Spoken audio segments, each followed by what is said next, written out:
Disabled Artist Manifesto. This is why I make disabled art. I want a culture of disability, not a medical note. I am not here to explain my symptoms. I am here to live in them. I want to push you into my disability so that you can't get up. I did not add access to my film. My film was created to be a creature of disability. Disability is my art. I cannot separate the two because art is the way I communicate with the world. My disability brought me here. There were no hurdles, no injections, no pills, no curbs, no diagnoses. I just danced right into this film. I shoot all the time. My eyes are for observing, for filming. My eyes create frames behind these glasses. These are artistic symptoms. These are artistic symptoms. Artistic symptoms. I can write an essay. I can take a test. But if you want to know me, to engage with my perspective, you will trip over and fall into my work.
Syl is a 10-year-old, struggling with multiple issues. Educational testing indicates that Syl has reading and written language disorders. Syl initially came in only for reading assessments to address their educational needs. However, after evaluating Syl, it became clear that they needed to have an assessment that also addressed other academic issues. The following evaluation consists of speech, language, educational, and psychological assessments. The only functional problems reported for Syl are temper tantrums between the ages of 5 and 7. At the end of first grade, Syl's teacher reported that they would be repeating first grade, which was not expected by the parents. Under my bed, there are 3 drawers. When I was 6, my mom told me that the far left one was the private drawer. This is a drawer only I could go in. When I opened this drawer in 8th grade to clean it out, I found pages and pages of worksheets from 1st, 2nd, 3rd grade. Addition, subtraction, multiplication problems with empty answers. These worksheets were homework that I refused to do and never turned in. On the other hand, Syl is a well-engaged, sweet little child who works hard. They have extremely strong verbal comprehension skills that at times mask their difficulties. Syl can present themselves as though they understand the material, but at the same time they are not as competent as one would expect. Syl perceives themselves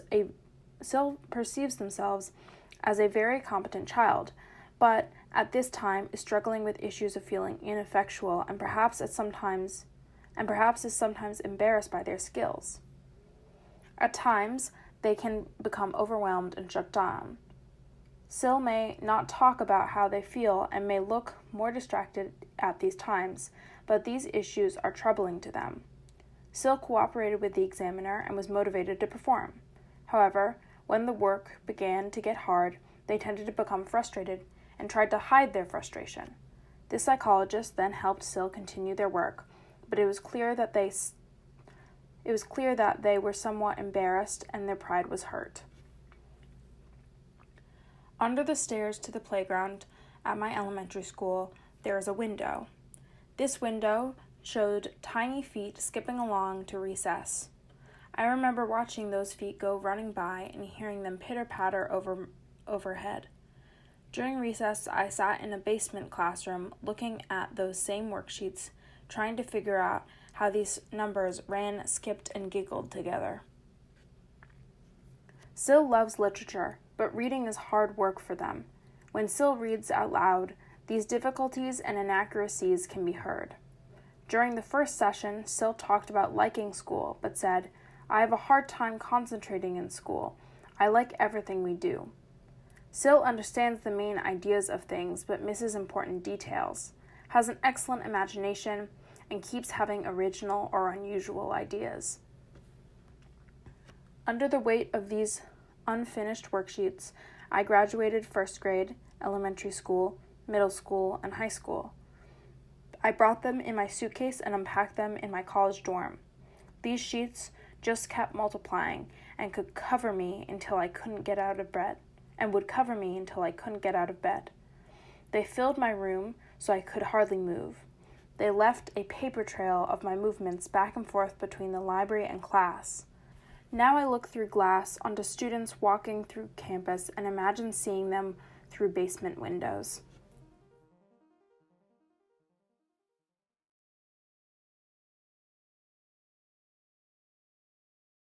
Whirring cars.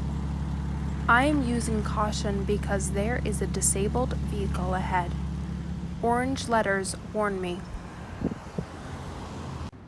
Distant whirring cars.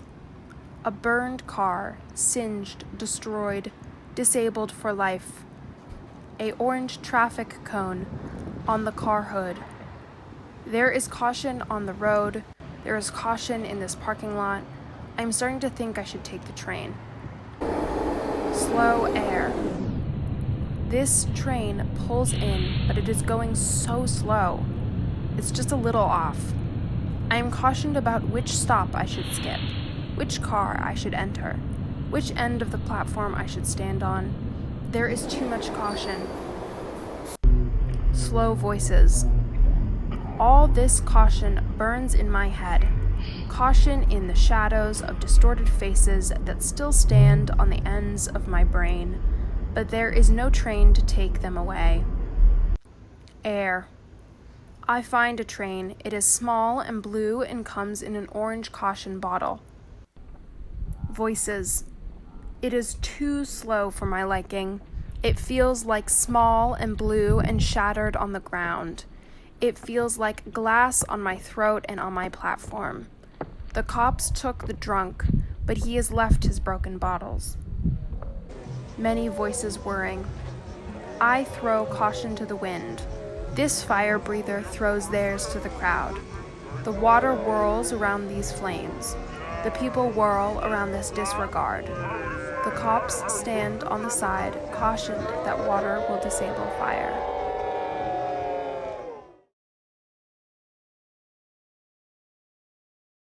Why do I feel like this? How will I get there?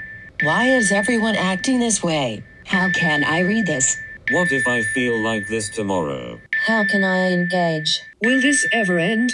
How can I be seen? Why can I not do this? How can I be valued? Why must I define? Disability is not a definition, but an experience of questioning.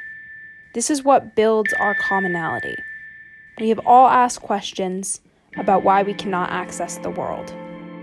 When I hear that others have also asked the same question, It removes my personal flaws, my body, from the equation and places it on society.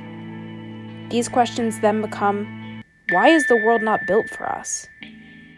The more interesting questions, the more revolutionary questions, are the questions we ask that fundamentally shift society. Why must I stop listening to the voices? Why must I hand in assignments on time? Why must I work to survive? Sometimes they have accepted our questions. Questions about why we can't get on the sidewalk, why we can't read theory, why we can't see the board. All these questions have built answers, curb cuts, TTS readers, glasses. Now our questions are about your classrooms, your culture, your standards, your expectations, your world. The answers are within our community. They cannot be built, they must be learned. We are the teachers now. Will you pass?